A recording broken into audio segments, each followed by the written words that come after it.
So people think, oh, it's my idea. Don't want to tell anybody because they'll copy it, or you know, they'll, they'll use it for themselves, or they'll do this or they'll do that.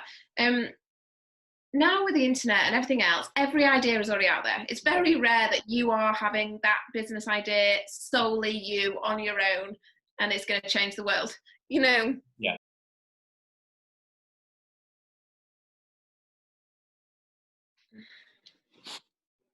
All right, we are live. So yeah, give us a wee little backstory of kind of where you started in your career. So I wanted to travel the world and be a flight attendant, and that was the dream. So finished my GCSEs, went to college, actually did airline operations at college, loved it, and then some personal things happened at home, and I decided, and I don't know whether it was my parents actually influenced me after we'd holidayed to apply for a job in Disney, and I got it. And so I flew to America, worked for Disney for 18 months, and when I came back, What was the job? What? What was the job? So Were you Mickey Mouse? no, I wasn't Mickey Mouse. I'm too tall, unfortunately. So I worked, the latter part of it, I worked in Epcot, in, I can't remember the actual job title now, like something relations, but in the United Kingdom Pavilion. So that's the sort of how they got around their visa situation. In you could come out and you could work within your own country in Epcot. So, and then you educated obviously tourists and about your country, and you worked in the shops or the pubs and the restaurants, and or looked after Mary Poppins and Winnie the Pooh and all the British Disney characters. But it was good to get out of small town Addingham at the time and live abroad and just experience that. It was a bit like being at uni because there was just thousands of international students. Yeah. So it was just an eye opener, and it was just a really good experience for me. And when I came back, my parents had separated, and my dad had moved to Sheffield. And so I moved to Sheffield, obviously not knowing anybody, and I got a part-time job at the Hilton Hotel in conference and banqueting, and I just loved it. I loved doing events, loved doing weddings, the crazy long hours. I loved the social side of it, because when you do those long hours, you all end up being a team together and you'll get on together. And Yeah. I just, I'd worked in a pub previously, sort of from 14, washing up, waitressing, and it all just went together. And I found that I actually shone in that kind of organization and customer service role, and I got promoted to supervisor within about 3-4 months, and thought, yeah, events is definitely something that I want to do. And then my husband and I got together, and his parents had run a pub in Addingham, and they'd moved to France, which is where I'd met them previously when I was younger, and the pub came available again. So it was actually going into that business with Adam's parents. It was an emotional business decision rather than what would be the other business decision? A business decision. A business decision, yeah, exactly. It had so many ties to us. It was where we met as a couple, sort of 10 years previous. It was in the village I grew up. Adam's parents had already had it for a period of time. Also, Adam and I were a young couple, couldn't really afford to live together. I was in Sheffield, he was in Burley, so we got the flat above the business. So everything just felt like it was the right thing to do. And we did a massive refurb on the pub, and it was great. Looking back, to the manager I am now, to the manager I was then. Or 23, I was way too big for my boots, thinking I knew everything and I knew nothing. And if I was to run a business again, to be part of a family business like that, or to be part of a restaurant pub business, I'd do it. My management skills would be very different. But I was young and I was eager and I was driven and it was exciting. And it enabled Adam and me to be together at the time. And so it worked. It did work really, really well. So what were your roles? What were all your roles in the business? So if we crossed over into each other's roles, hell would break loose. Like working with your family, you need to have specific, definite divides. So Adam's mum was sort of accountant, bookkeeping, right. wages, that kind of area, but obviously still worked on the floor. I ran the restaurant side of it, so sort of front of house restaurant. Adam, part chef, part bar. And then Adam's dad, again, part chef, part bar. And they actually went on to buy another pub in Burley for their other son. So then, again, Tina sort of did the accounts and things for that side of the business. So then Adam and I kind of ran the restaurant in Nottingham. But it wasn't just a restaurant, it was a B&B. So it was a massive challenge at such a young age, I think. Things like, I remember creating a website. I didn't even know what a website was. Like, it was a business without a website. How did people even book bedrooms? Like, no social media at all. Facebook was very new and it wasn't used for businesses. So, old school advertising in your local newspaper, notice boards, signs, posters. It's such a different world out there now. And it was full on. So you'd cook breakfast in the morning, you'd clean the bedrooms, then you'd do lunch service, then you'd have 2-hour nap, then you'd do check-in, then you'd do evening food service, then the residents who were in the B&B would stay drinking till 2 in the morning, and then it would be a repeat. It was just hard work. We sold the pub. That was quick. We sold the pub. We were there a long time though. So 2010 sold the pub. And how long were you doing that for then? So we took it over again 2000 and October 2005, had it refurb 2006. So so about sort of 4 years. When we put it on the market, I decided to get another job while we still had it, but just because obviously if it did sell quickly, both of us worked there, home was above it. So I just sent out loads of CVs to businesses. I didn't really look at whether they had opportunities. I just sent my CV out to local businesses, a lot of businesses in Leeds, just saying, I want to get back into events, really loved it. Have you got any opening positions? And I nearly took a job at BB's, the Italian restaurant in Leeds. And then I got a phone call from the box tree saying, our event manager's about to leave, will you take on the position? And did a couple of interviews, and then 10 years later I'm still there, which is insane. I don't know how that happened. Why did you end up selling the pub then? Selling the pub financially, really. The recession, sort of 2008, 2009, the smoking ban, there were so many things that just made the trade really difficult at the time. And it also had a massive impact on Adam and I relationship, as well as, relationship with the family. When you're spending that much time together and you're not doing anything separate, you don't have that conversation like, what did you do today? And, everything's about work all the time, and it just consumed everything about us. And I think we were just ready for a new challenge. And the idea was to sell the business and go to Canada.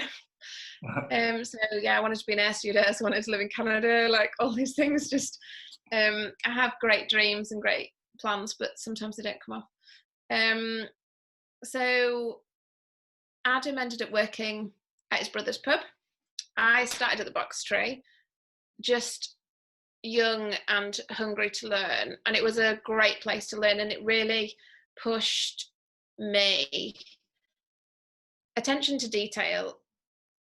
As much as I felt like I was good at my job at the pub, working at the Box Tree was just on a different level.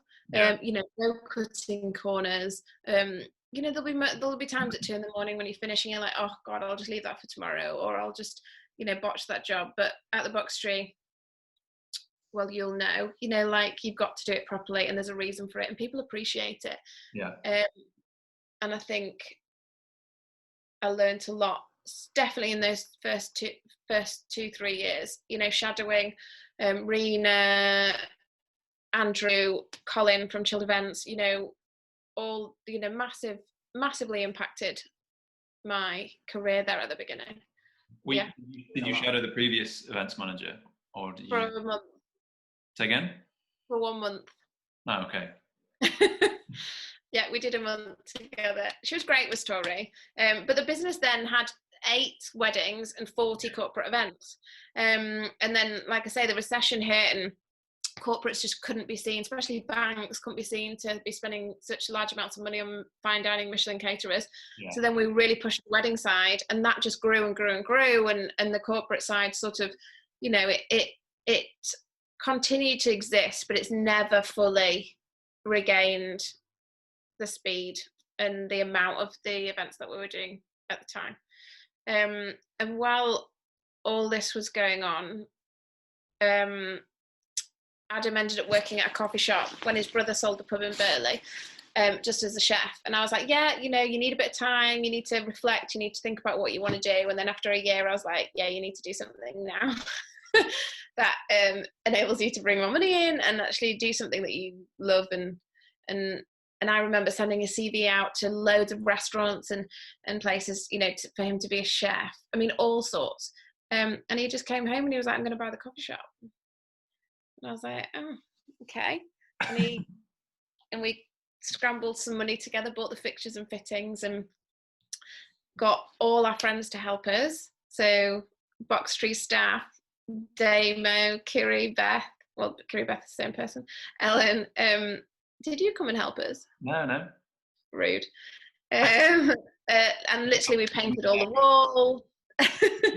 Painted all the walls. Because we were doing it on a shoestring. We set up this business literally with just an overdraft. And again, 7 years later, it's still a massive part of our lives. Well, not now that it's shut, but yeah, coronavirus hadn't happened. So I guess like compare you as a manager, like now or midway through your Box Tree career, maybe to like the 23-year-old manager or whatever. Like what were your kind of biggest lessons, I guess? People management. Staff is the biggest out of all the businesses that we've had. Staff is the hardest. If you could run a business with no customers and no staff, it'd be the easiest thing in the world. But I've learned that every member of staff needs to be taught and spoken to and pushed in a very different manner. Some people respond to shouting and direct, sort of not negativity, but like to tell them their faults or what they're doing, and to be pushed in that way. Some people, it literally just turns them, it breaks them, or they go into themselves and they can't cope with it. And so you need to really, sort of, to get the best out of them, is manage them very carefully and gently and tell them the positives about themselves constantly, as well as bringing in then the elements that they need to improve on. Everybody responds in a very different way, and so you can't just be a manager that just shouts at people or just never gives praise, or you need to bend yourself and change to each individual staff member, because they want to do their best, but they just respond in different ways. And looking at the staff I've worked with from the pub up until now, there's some absolute legends that will always be in my memory. I mean, there's some people that They'd walk past me on the street and I don't even recognise them. But there's so many that I would class as true friends, but also will leave a lasting memory of my time in that certain area or career. Yeah, I think often like the people management side, especially in like hospitality, is like you're not always trained to do it, are you? Like No. there's a lot of like scenarios where you're just kind of thrown into being a people manager because you just go from like operational to like managing people, and like I certainly learned the hard way, like just like two totally different things. Running a restaurant and being a counsellor for 20 staff is two totally different things. Oh god, yeah. So how did you manage running the cafe alongside working at the Box Tree and doing the events? So it was Adam's passion or business essentially, but Adam and I managed so differently. Like couldn't be two more different people within the business. So I'm the scary, horrible one that just comes in like a whirlwind, tells everybody off after just what I've just said, cleans everything up, goes mental for a while and then disappears for another 3 weeks. But I do essentially all the bookkeeping, all the accounts, and that kind of thing. I did do a bit of staff training at the beginning, but essentially now sort of Adam does run that business. But the regulars love him, and I've mellowed so much since I became a mother. I think that's also a lot of staff who I worked with before and then after within the same team said I was just a completely different person. And that's not because I didn't care. I think maybe I was slightly more tired and two, I didn't want to believe it. I was always, I worked up until the day I gave birth, like I've always been career driven, and I wasn't going to allow pregnancy or a baby to change that, but inevitably it just does. And I changed very much as a person, and but I think I grew as a person, and my understanding and my compassion and my ability to listen was very different. Yeah, I think obviously not speaking from experience, from what people have said, it gives you like a whole new perspective on life, I'm guessing. Yeah, it does. And I don't want to be softer, because I don't think that is necessarily a good thing, but I want patience. Patience is a good thing. I didn't have patience, and now I have patience.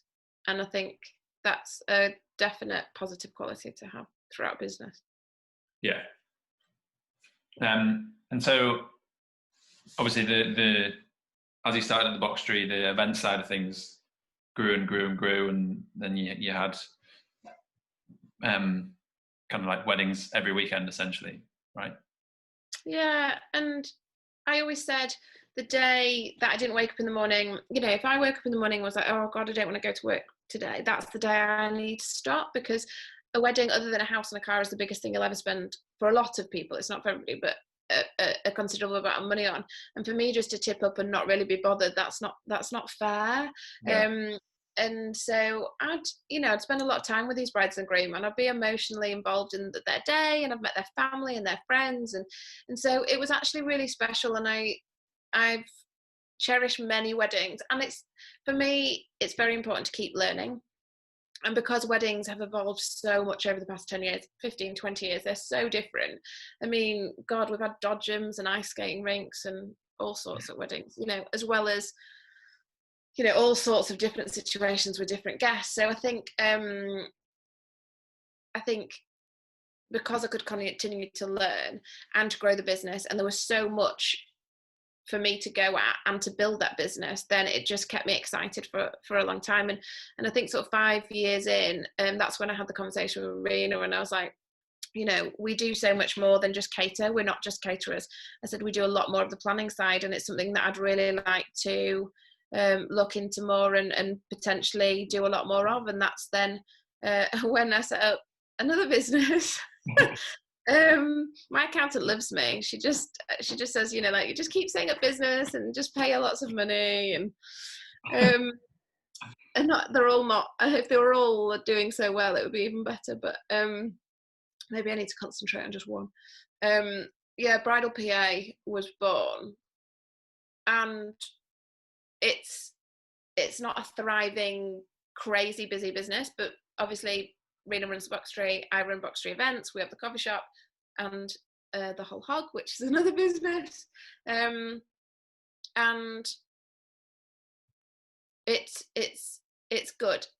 It enables me to have 4 or 5 brides and complete thing with them from start to finish. And because it's our business, it's a totally different thing to catering. You know, we use different caterers. I get to see a completely different side of weddings. It's nice that I get to work with other caterers, because then I see what they do, because once you've been stuck in a job for so long, you get set in your ways. So it's actually been really insightful for the Boxtree side of things as well. It's been another learning journey for me. And 2 years ago, I decided to then do a degree, Open University course in event management, and everybody was like, why? You've done it 18 years of your life now. And I was like, yeah, but you know, why not get a qualification in it? It's quite good. Did you feel like you learned much from doing that? Oh my god, I learnt to write essays again. Wow, that was a I don't want to do that.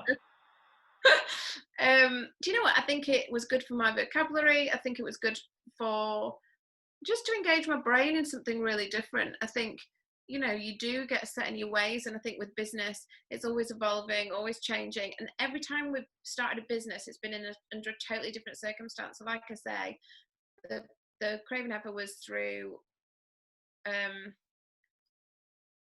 emotional passion, you know, like, and to facilitate, you know, that part of our lives. And then the coffee shop was really out of a necessity. Adam needed to do something else, so I think, you know, when it got offered to him, it was like, great, let's just go ahead and see how we go. The Whole Hog was a drunken night, really. We were sat, I was talking about weddings, and I was talking about hog roast and how we had these suppliers, and I said, you could definitely do this. And Adam and his best mate Chris was like, yeah, we could definitely do this. And actually, it's one of the most financially viable, and you know, it really, from just an idea over a bottle of wine, you know, you're a chef, you're in a gas company, why don't you cook pigs for a living? It's, you know, it's really taken off, and that one, I wouldn't say it's their favorite, but it's fun. You know, it's 2 guys on a weekend getting together, cooking a pig, going to a party, serving a pig. You know, like, it's good and it's great, and it's a pleasure to do. So every business I've gone into, and I say, like, Bridal PA was again through wanting to learn, and I think if you always want to learn, then the potential's there to do whatever you want to do, isn't it? Yeah, because I guess that was my kind of next question, as to why you constantly want to look at new ideas or look at new businesses. But I guess I should concentrate probably on the ones I've got. Like, that would be a good thing. No, but they complement each other, though, I think. Yes, they do. They're all hospitality, aren't they? Yeah. And when you look at my family structure, you know, my nana was self-employed, my father was self-employed, you know, my sister self-employed. You know, she's each one of them have been hugely successful at what they've done, and I think attention to detail is my father's like major skill.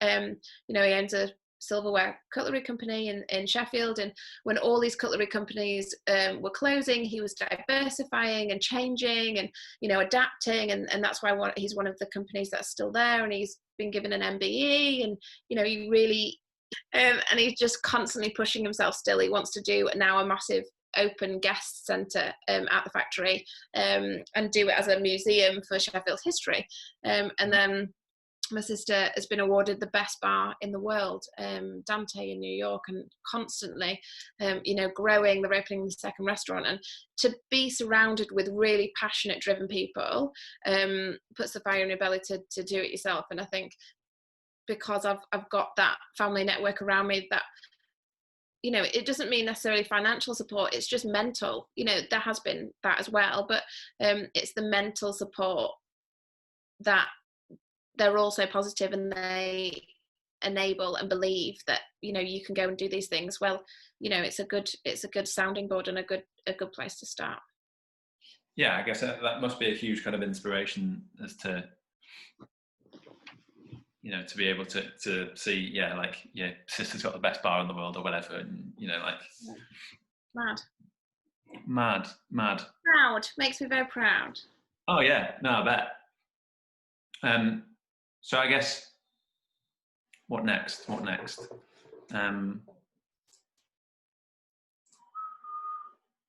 is in me and my life? What next? No, I'm just trying to think of what next to ask you. So yeah, I guess how do you manage working all of these businesses at once? Because essentially, at the minute, I know there's coronavirus pandemic going on, but before all of that, you had you know, involvement with the cafe, the hog roast, bridal PA, boxery events. 4, right? 4, yeah. So I guess, how do you manage and juggle all 4? I know obviously you've got different people working with you on different businesses. Yeah. It's time management, which I'm terrible at. So I don't, you know, it'll be Instagram in the morning for the whole hog, and then, you know, I'll obviously go do my day job at the box tree, and then I'll come home and I'll do the accounts for the coffee shop, and then obviously, you know, I now have a lovely little girl that needs my attention too, and there is enough hours to do everything if you just concentrate on what you're doing. It's so easy to be distracted. The worst thing in the world is a mobile phone. It's the biggest distraction in life. If you put your mobile phone away, you get so much work done, it's untrue. You lose hours on social media, or not even social media, just on Google and just researching, and sometimes I don't know where the day goes, and it's just like, how did that even happen, and what's it for? You know, I feel like Instagram's an amazing tool for your business to a certain extent, like we were saying earlier, but are those real people that are going to come into the cafe, book a hog roast, book a wedding?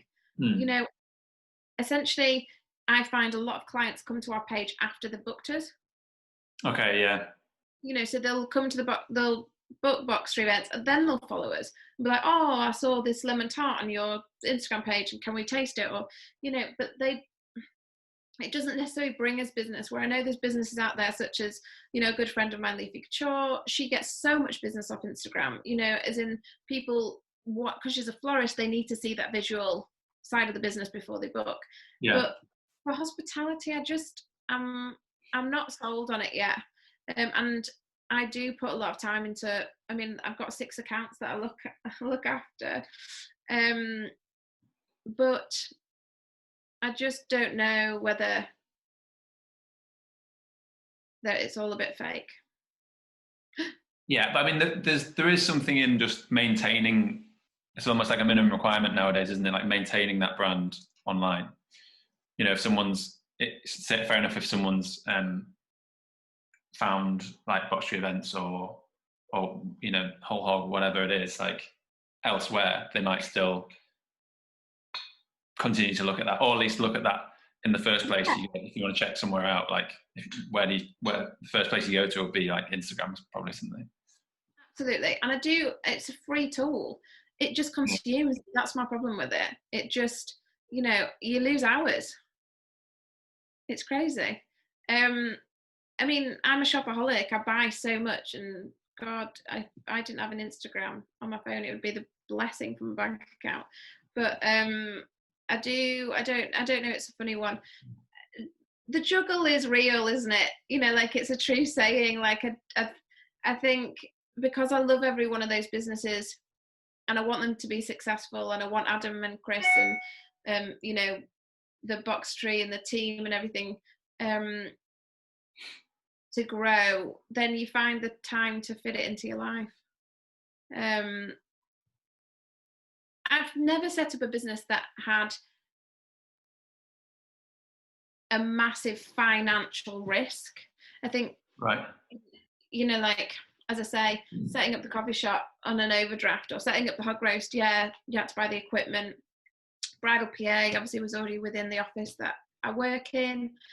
So essentially, opening a business with a huge financial debt to start off with is very different, because people say, oh, you know, you're happy to jump in, take that risk. I am, but essentially my risks haven't been so big. Yeah. Would you say that that's made things easier then? I'm guessing a lot easier. Yeah, that means I can just keep opening companies left, right, and centre. Yeah. It's that peace of mind, like. Yeah. Compared to, I'm just if you have tens of thousands of pounds worth of debt hanging over you, like, I'd imagine that it would just be, yeah, just something in the back of your mind all the time. I don't deal with debt very well. Like, I hate it, and I like to get myself out of it as soon as possible. So, I mean, it's the worry, and I think also, you know, looking after your staff. And we do have staff at the coffee shop that we do obviously, you know, we want to look after and we care about, but essentially the other businesses are us. So if anything happened to them, it would only damage us, or it would hurt us, or it would affect our, you know, stable environment. I think it's different if you've got 50 employees that you're caring for. Then I think that's, you know, again, another massive responsibility. And we do definitely still want to grow these businesses. Let's do a podcast in 10 years' time and see what's happened to them. Oh, yeah. But each business has completely different burdens, whether that's financially or, like I say, you know, responsibility towards other people's homes. You know, somebody works for you and they have a mortgage, and then you suddenly can't pay them.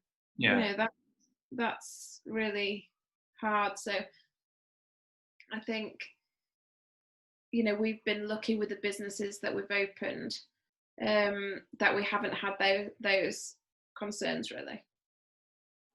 And I guess with obviously juggling so many and you know, kind of like doing them with you in like family environments, like, do you find it easy to switch off from work, or is it just like, do you feel like you just work is life? Do you know what I mean? Because some people talk about, like, there's no such thing as a work-life balance. You either enjoy your job or you don't. Yeah, I think that's true. Work-life balance, God, I don't know. Like, I have lazy days. Yeah. I'm just not that person. I can sit and watch a film, but normally I'll be doing something during it. I'm just not a sitter downer. Adam is so chilled out. He finds it very easy to relax. It's something that I really need to learn to do. You know, like, there's always a project. There's always something to do. I've got a list of jobs to do all the time. And, you know, even like, I love interior design. So obviously then we bought this house, and now I'm like, oh my God, I've got to do this, that, and the other. It's like, just enjoy it. Just sit and enjoy. But I enjoy being busy. I can't not, I find it very difficult to stop. Now, I'm not saying that's a good thing. It works for me. And I think that's why it enables me to sort of do all this. And I like to be a bit of a martyr as well, I suppose, you know, like, but I really like being busy, and I struggle when I'm not busy. So, you know, maybe I do need to slow down, meditate a bit, and maybe find my inner peace, but not right now. Was that an eye roll? I admire people that can do it, like, you know, like, can spend that amount of time on their own and you know, methodically think about something. My brain's always in a rush, and sometimes it does make the wrong decision because of it. Now it's just finding that balance, isn't it? I suppose. 100%. Because I think I can kind of relate to what you're saying in the fact that, like, yeah, I was always terrible at, like, just even like sitting still, or just like not annoying people or whatever, like, or not being around people. But yeah, and it's taken me, you know, to do meditation practice and all that sort of stuff to slightly change. But at the same time, like, one thing that always been thinking about lately is like progress over perfection. You know what I mean? Like people kind of like, especially in this kind of like Instagram world, just sort of obviously see the end result and not the kind of the work that goes into it. But what's perfection? Like, if you waited for everything to be perfect, you'd never do anything. Doesn't exist. Perfection doesn't exist.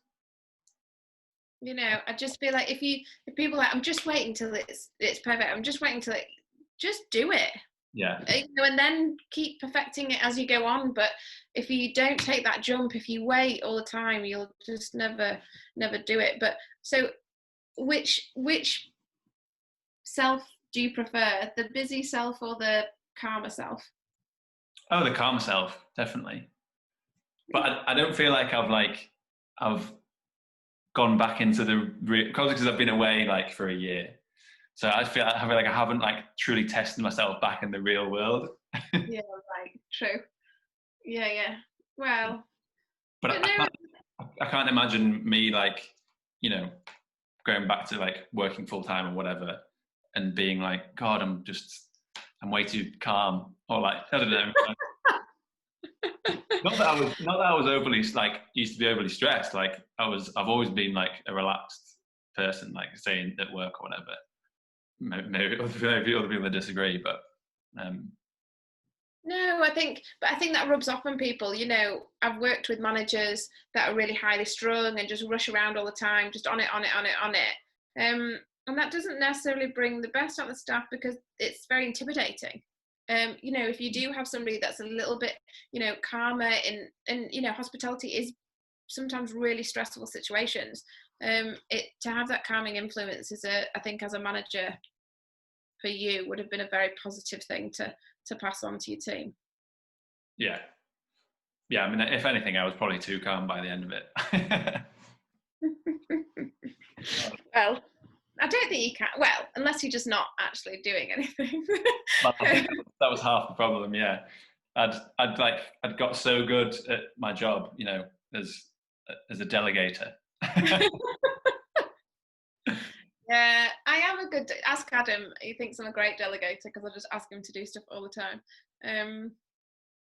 But there is an element of just getting stuck in again, isn't it? Yeah. Well, yeah. Like I wouldn't have started this podcast if I don't know, worried too much about if it was going to be perfect or whatever. Certainly wouldn't. Definitely would have had me on there. Huh? I said you definitely wouldn't have had me on there umming and ahhing and like, oh God, what am I even talking about? So, all right, what advice would you give anyone, e.g. me, but anyone that was wanting to start up their own business? Do it. Just you've got to take risks to get anywhere, but you don't be stupid. You know, I think planning a business plan, putting together a business plan is essential, and because you need to know what you're going into, and it's so easy to just be like, oh, but this will happen, or I'll just do this, or this can happen. You know, I know I said sort of all our businesses didn't have huge risks related to them, but each one had a business plan, and we looked at the pros and cons and set out with what we were going to do, because every business you set out on this path and you know it wiggles around a bit and you know you hit a few bumps in the road and it takes you somewhere else, but you need to know what path you're going to, because it's having all these ideas, unless you actually put together that plan, you're just flitting. You know, you need to be like, this is the theme, this is the idea, this is the, you know, sort of this is our customer base, this is our point, you know, whatever, you know, the business that you're going into, you just need to have a really strong structure and try and stay with that. And like I say, there will be elements that when you start that business, you'll think, God, it's just not viable to do it like that. But it needs to be concise, and you need to understand your clientele. And once you do that, you know, just jump into it and go do it. And it is the most challenging but rewarding thing, because you think, I've done that, I've created that, I've helped that person, or I've aided that. I really enjoy setting up businesses. I really enjoy the hospitality element. For me, I think customer facing businesses is so rewarding. Yeah, I agree. Whether that's serving somebody a really nice coffee when they're having a really rubbish day, or delivering their dream wedding, whatever that is. It does make a difference to people's lives. And do you think with like opening a new business, do you have to be, should you be sort of really open to change? Do you think, or like, should you be kind of like, this is the goal, and you like, it might not be a straight path, but you're like, that's where I'm going? You should definitely be open to change, because some things that you put in place just don't work. Yeah. So definitely be open to change. Just don't fear telling people. So people think, oh, it's my idea, don't want to tell anybody because they'll copy it, or they'll use it for themselves, or they'll do this or they'll do that. Now with the internet and everything else, every idea is already out there. It's very rare that you are having that business idea solely you on your own and it's going to change the world, Yeah.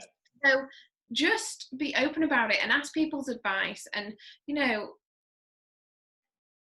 don't be scared to just be like, this is the idea. And some people will be like, oh, I don't really get it, or some people will be like, yeah, I absolutely love it.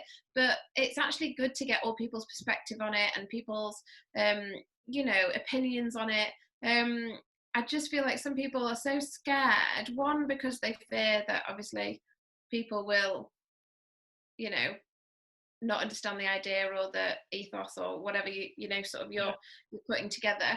But then you're educating them, and then on the other side, if they do understand it and they are backing you or they are supporting you, well, that's great too, because that's great for your confidence and to know that you're actually going in the right direction.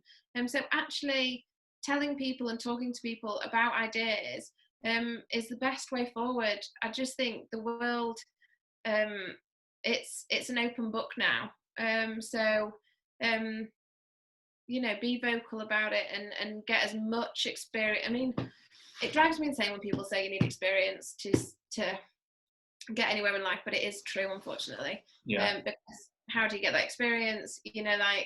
Unless you can happily live off minimum wage and or do things for free, or but I think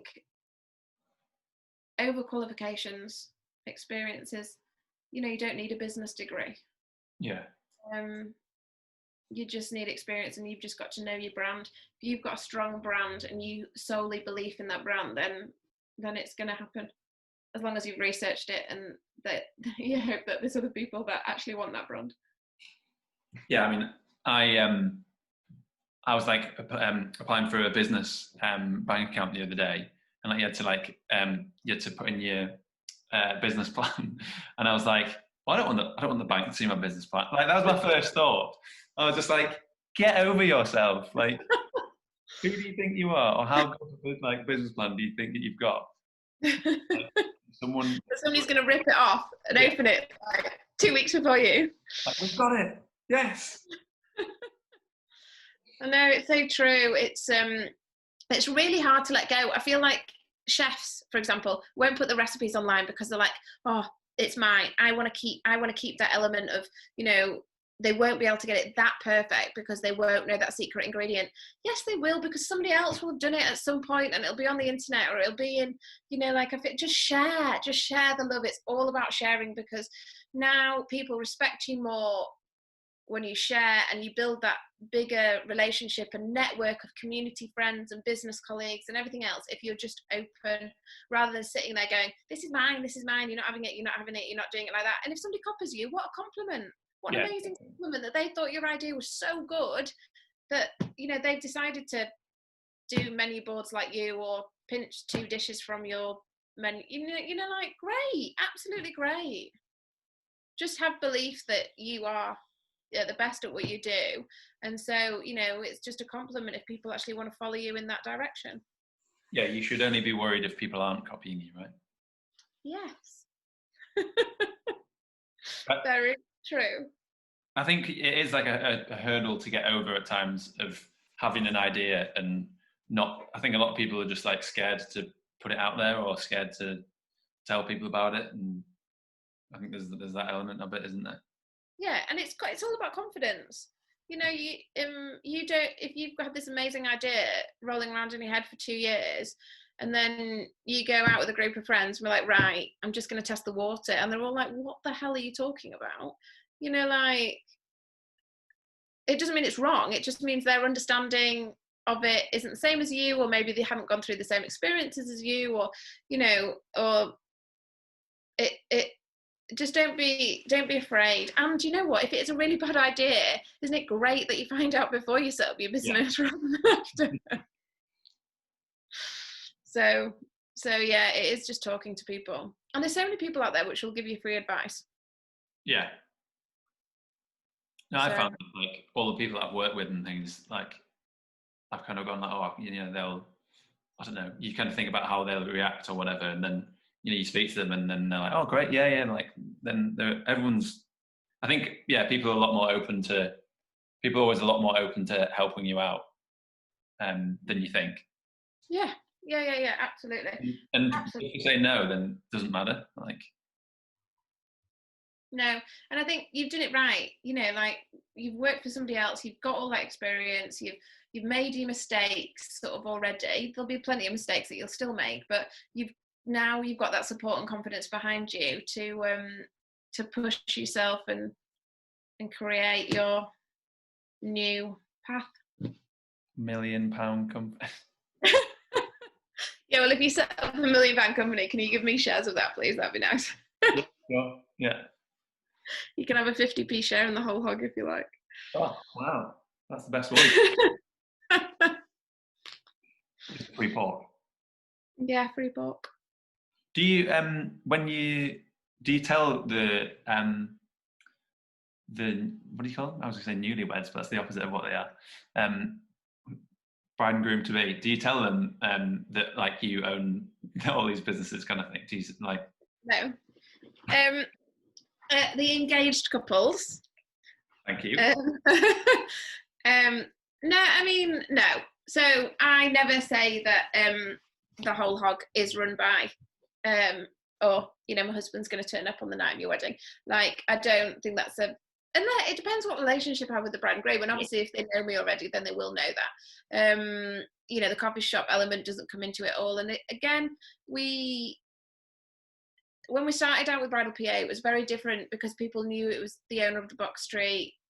Obviously, I was sort of the face of Box Street events at the time. So they associated that you could only obviously get married at Denton, or you could only use Box Street events. And so actually it was quite hard to establish us as wedding, because obviously we do want you to use Box Street events. Why wouldn't we market our own caterer and venues that we work with? But also we are wedding planners in our own right, and so we will use anybody that you desire. And it's been nice, actually. I did a lovely wedding in Harrogate last sort of October. Totally different. All the suppliers I've previously worked with other than the caterer, but it was a garden centre venue, greenhouse thing. It was really cool. It was so different to sort of stately home, fine dining. And it just really opened my eyes, and I really enjoyed doing it just because it was something so different. And I think that's what keeps you going. That's what keeps, you know, sort of you learning and thriving and enjoying what you do, is when you come across things that are very different. You know, sort of just doing the same thing over and over again isn't exciting, is it? No, true. So I guess so someone can come to you as Box Street events, and then you could sell them Bridal PA, or someone could come to you as Bridal PA and you could sell them Box Street events. Oh, right. and or whole hot. Correct. Yeah. So somebody goes, oh, I'm looking for a caterer, then I'll have 5 catering quotes and send them all across. One of them obviously will be Box Street events, because, you know, with a big like star around it, like. No, I mean, if they say, I don't want a sit-down meal, not that we only do fine dining, you know, we have diversified into bowl food and all the rest of it, and you know, we do, you know, funky different things now. But I don't know if you wanted Chinese. Boxtree doesn't do Chinese. I'm not going to recommend them as a Chinese caterer. So it has to be realistic into what the bride and groom actually want. Yeah. Does anyone have Chinese? Yeah. Yeah, we did do a Chinese wedding. Oh, right. That's the Chinese. They had like big dragons take the bride and groom from the dining room up into the main reception, and they had like Chinese dancers, and then they did a Chinese tea. It was really cool, actually. But that's what I mean. It was so different to our culture that those things that excite me. It's just I like to see, different ways of a wedding taking place. I presume even different venues. I remember we did York Minster. That was fun back in the day. That was fun. Oh God, that is just the most amazing venue. Yeah, York Minster, incredible. I remember the first marquee wedding I did, and I was absolutely bricking it because it wasn't static. Everything we had to bring, so I felt the pressure on me. Like in a venue, if you need a pair of scissors, fine.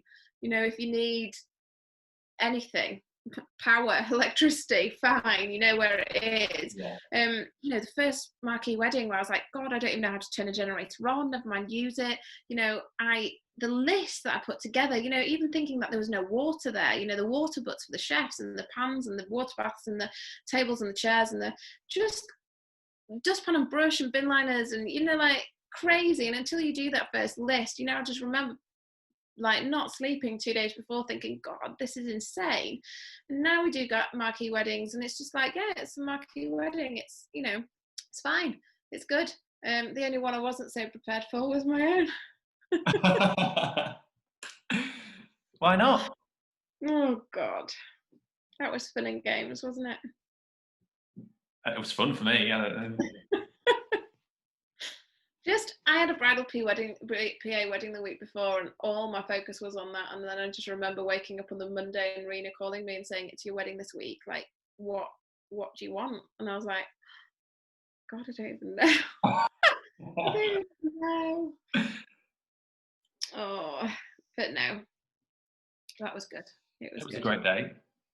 It was a great weekend. Loved it. Made more special by you guys being there. Yeah, that was cool that you did that. All right, I think that was a good little chat.